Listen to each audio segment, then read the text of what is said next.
बनी इसराइल में एक शख्स रहता था जिसकी बीवी बहुत ज्यादा खूबसूरत थी और वो शख्स अपनी बीवी से बेपनाह मोहब्बत करता था। जब उसकी बीवी का इंतकाल हो गया तो उस शख्स को बहुत गहरा सदमा पहुंचा। वो गम से निढाल होकर काफी अरसे तक उसकी कब्र पर बैठा रोता रहा। इत्तेफाकन एक दिन अल्लाह के नबी हजरत ईसा अलैहिस्सलाम का वहां से गुजर हुआ। उन्होंने उस शख्स को परेशान हाल देखकर रोने की वजह पूछी। जब उस शख्स ने अपना सारा हाल सुनाया तो हजरत ईसा अलैहिस्सलाम ने पूछा, क्या तुम चाहते हो कि मैं अल्लाह के हुक्म से उसे तुम्हारे लिए जिंदा कर दूं? उसने फौरन कहा, जी हाँ हुजूर, मेरी यही ख्वाहिश है। हजरत ईसा अलैहिस्सलाम ने उसकी बीवी की कब्र के पास जाकर मुर्दा को आवाज दी तो कब्र फटी और वहां से एक हबशी गुलाम निकला जिसके जिस्म से आग के शोले निकल रहे थे। इसे देखते ही गुलाम ने कलमा पढ़ा, ला इलाहा इल्लल्लाह ईसा रूहुल्लाह। ये मंजर देखकर वो शख्स घबरा गया और बोला, ए अल्लाह के नबी, मुझसे गलती हो गई, मेरी बीवी की कब्र ये नहीं बल्कि दूसरी है। ये सुनकर हजरत ईसा अलैहिस्सलाम ने उस गुलाम को वापस कब्र में जाने का हुक्म दिया और वो दोबारा मुर्दा होकर गिर गया और कब्र बंद हो गई। इसके बाद आप अलैहिस्सलाम दूसरी कब्र की तरफ मुतवज्जे हुए और हुक्म दिया,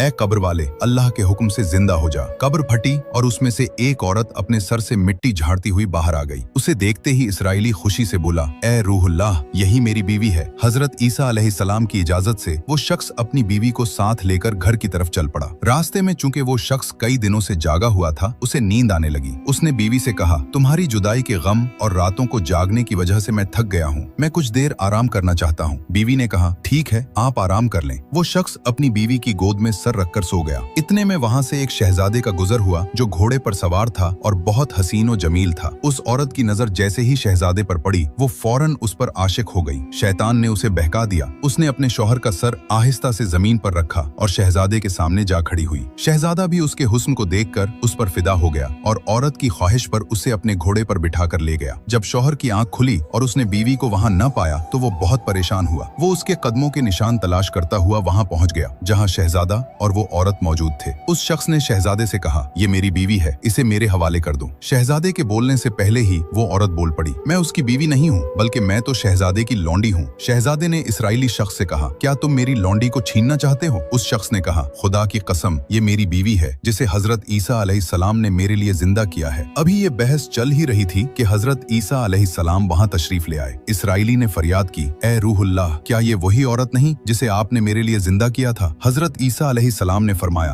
हाँ, ये वही है। ये सुनकर औरत झूठ बोलने लगी, ए रूहुल्लाह, ये शख्स झूठा है, मैं तो शहजादे की लौंडी हूँ। हजरत ईसा अलैहिस्सलाम ने उससे पूछा, क्या तू वो औरत नहीं जिसे मैंने अल्लाह के हुक्म से जिंदा किया? औरत ने रोते हुए कहा, अल्लाह की कसम, मैं वो नहीं हूँ। इस पर हजरत ईसा अलैहिस्सलाम ने फरमाया, जो जिंदगी तुझे मेरे जरिए दी गई थी उसे वापस कर दे। ये सुनते ही वो औरत फौरन मुर्दा होकर जमीन पर गिर पड़ी।